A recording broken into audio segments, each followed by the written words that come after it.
Hi everyone, welcome to round 3 from Drip Drops Games.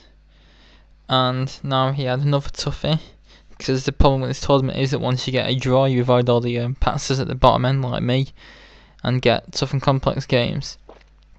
And he was playing Guy Batchelor in this game, who I think is the father of a very strong junior player called Peter Batchelor, who is about 210 ECF and was in the main event.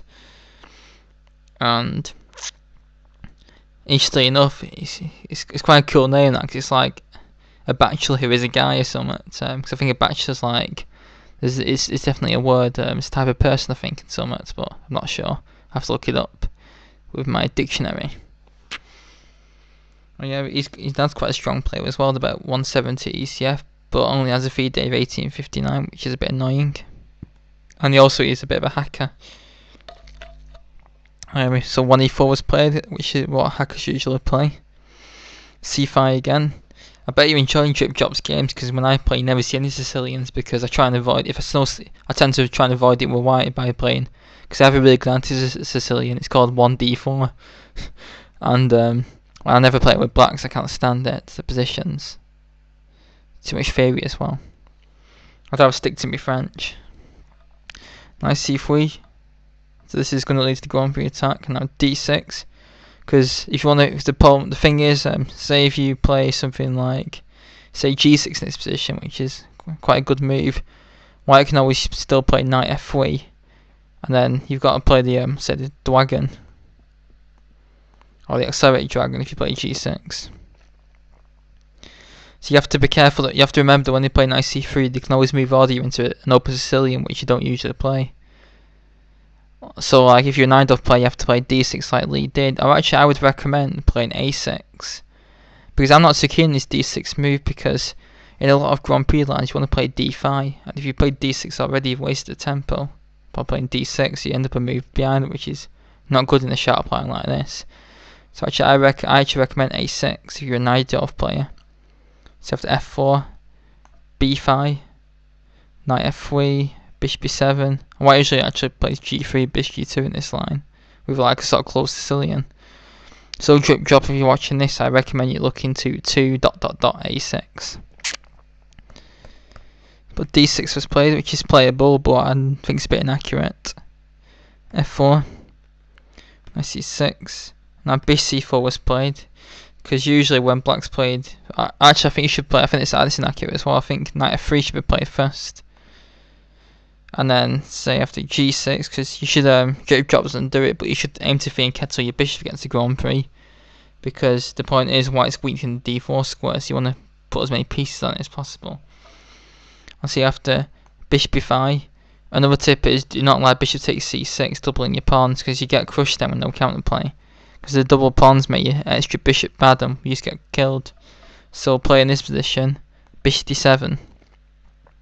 And white will probably actually still take it, because that's his bad bishop, and then play d3, bishop g7. And also the knight and c6 is a very good piece as well, because it comes to d4, harassing white a lot. And then castle, and something like e6, and then white might try and blast you with f5, so close look into this position is required. Yeah, so another line, if we go back to the start, knight c3, let's say, I'll show you another line, g6. This is the main line, this, f4, bishop g7, knight f3, knight c6, and then bishop b5. You play knight d4 in this position. You do not like bishop takes c6.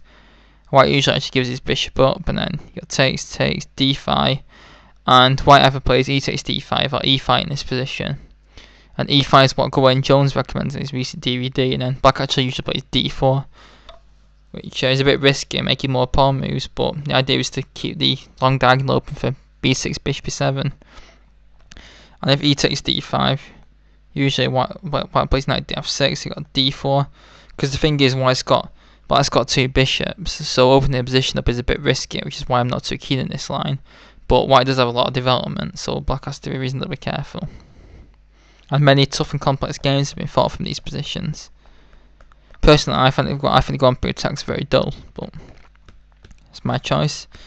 So bishop is knight f6, d3, bishop g4. So now we're actually getting out of my theory because this bishop g4 is quite uncommon. Knight g2, but maybe it's not bad. Because that knight that's being pinned can be quite dangerous in a lot of lines in the Grand Prix. a6, a4, stop b5 expansion, e5. Do not like this move at all. Maybe f5 should be considered in this position, which like sort of traps the bishop. So it probably has to give itself up for a knight, and then white can also aim to try and hack up on the king side, but maybe it's not so great when black hasn't castled. Castles, knight into d4, so at least he's got the correct idea of bringing the knight into this square. h3, takes, bishop d7, bishop e6, which I don't think is a very good move, because after bishop takes c6, f takes c6. This opens the f file for white's rook and also gives double pawns after fe, fde, fe5, de5. See, I do not like black's position at all now. We've got these nasty double isolated pawns in the middle. White's got an open file for his rook, but still Riviera only giving small advantage to white. b3 was played, aiming to put the bishop at long diagonal to probe the e5 pawn. Bishop b7, not the great square for the bishop in this line. Bishop b2, queen c7, protecting the pawn, queen e1, and this is one of white's typical plans in the Grand Prix, to manoeuvre the queen from e1 to h4 or g3 and try and cause some hacking. Now castles queenside, which is very rare for a Grand Prix, but maybe it's not so bad in this position. But white still holds an advantage. In fact, now queen g3 is played, which attacks both the e5 and g7 pawns, and actually the only move is bishop d6 in this position, which wasn't played, which protects them both. Drop decides to sack his g7 pawn, and actually I think it's reasonably safe to take, although the move guy played is strong as well. But I don't see any real compensation, because none of black's pieces are actually very active, so it's going to be hard to get a white's king. Okay, from a human point of view, it's quite a difficult move to play, because you're thinking, oh, he's going to make me on the g5, oh, but, I mean, what's the compensation? If rook comes to, swings across to g8, that actually hangs a bishop. So actually the bish is attacked, but we can't actually use this rook, because if, oh, it actually hangs the bishop as well, actually. I think the queen might trap the queen, but nope.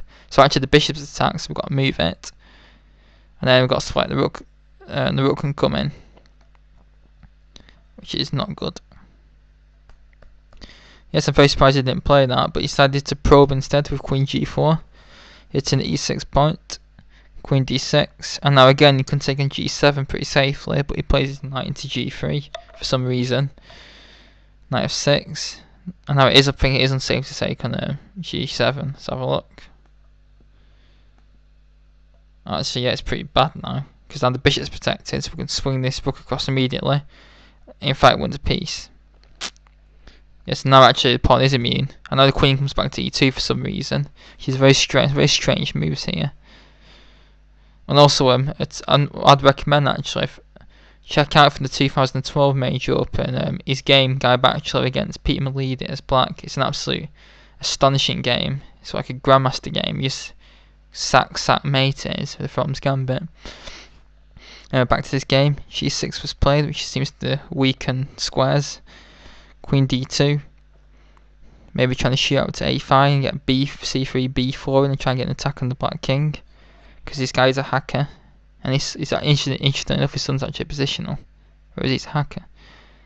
a6 was played, queen a5 is expected, king b8, a good consolidating king move, because remember when you castle queen side, you should aim to do that sort of thing, get your king off these dangerous diagonals. Now I'm surprised b4 wasn't played, because if it's taken, then that's quite embarrassing, so it can't be taken. Say knight d7, then we continue with b5, and now black has to be very careful that he doesn't get mulled on the queen side. But rook f3 was played for some reason, rook df8, rook af1. This is actually a distant plan to win the e5 pawn, because after bishop d8, the queen goes all the way back to e1 for some reason. But after king a7, the queen goes to a1. So the queen has basically gone from a5 to e1 to a5 to e1 to a1 to sit behind the rear end of this bishop. But it does force knight d7, and in fact now white actually takes everything off and wins the pawn, which I think is a very bad decision, because basically to win an isolated double pawn, which is probably going to drop off at some point anyway, he's giving up, he's controlling the f-file, he's allowed black active counterplay. In fact, this position is actually equal. In fact, he should have played bishop f6, because now they take this pawn, got this nasty check, the king has to go here, and then queen f2. And black has so much counterplay in this position. In fact, the only move to actually avoid mate is to play h4, or avoid losing. Then we just snap this pawn off. And we snaps this one off, we snap this guy off. And then say, so h5, we snap this one off, this one. And then we run this pawn down the board, we run pawn, run like the wind. And this is dynamically equal, maybe even better for black, because this pawn's a lot faster. Of course, after bishop f6, white actually can't prevent the check, so he might as well take this pawn. So after queen f2, does he have any better? Rest by h4. This is a lot of force, this, by the way.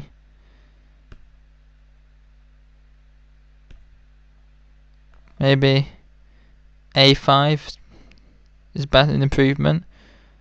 But then we've got bishop e5. And this is actually a good move as well, because it breaks up white's queen and knight tandem, because queen and knight are usually better than queen and bishop, because the queen and bishop sort of duplicate each other, whereas the queen and knight, like the knight moves different to the queen, so they're quite dangerous attacking formation, like you got the smother mate combo and all that. But this is fine for black. I'm very surprised that white made all that effort just to win that double isolated pawn, but now drip drop goes wrong with this move. And now white does start to get this consolidated extra pawn. But now again, queen h4 is a good move in this position. Knight f1, now he's been forced back very passive. Queen e5, trying to set up some cheapos on the diagonal, because Riviera said cheapo. But now the knight does get a good square. King f1 unpinning. Check. Tries to get the bishop in, threatening a cheapo with queen e1 mate, which is stopped by queen f1. And I won't recommend taking the queens off, because black is a pawn down, remember. So we keep the queen on, because that queen's a lot more active. Another passive queen move. I tried to think how many times this queen's moved in this game. It's probably out of breath by now. Queen e5, centralise it, but now the knight comes in with tempo. And now actually drip drop in these notes has actually given this variation with queen h5 check. g4, then queen takes h3. Knight takes a5.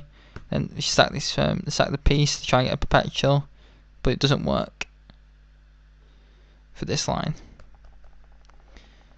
But the problem is now after queen c3, queen d2 is played, which forks the queen and pawn. And again, should drip drop go into the king and pawn and in? Yay or nay? The answer is obviously nay,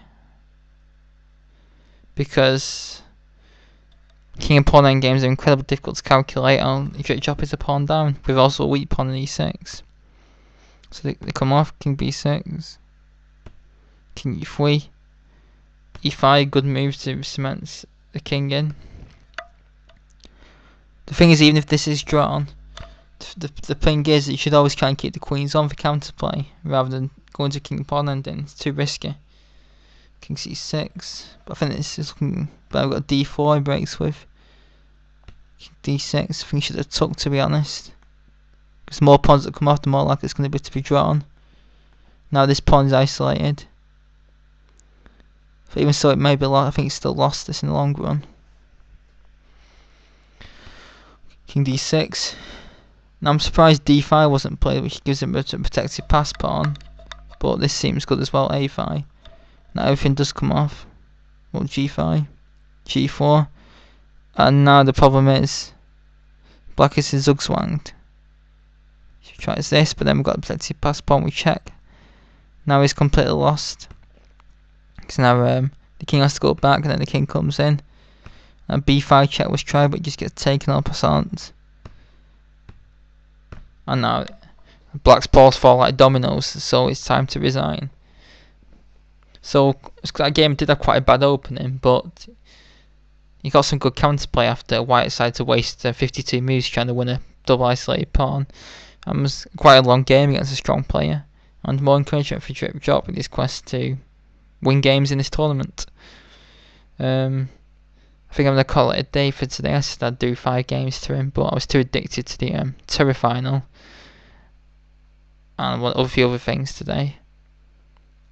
But tomorrow I'll be back sweating videos. May do one more actually, I'm not sure. But I hope you enjoyed for now, and stay tuned for the next few rounds, and please leave any comments and thoughts. Thanks very much.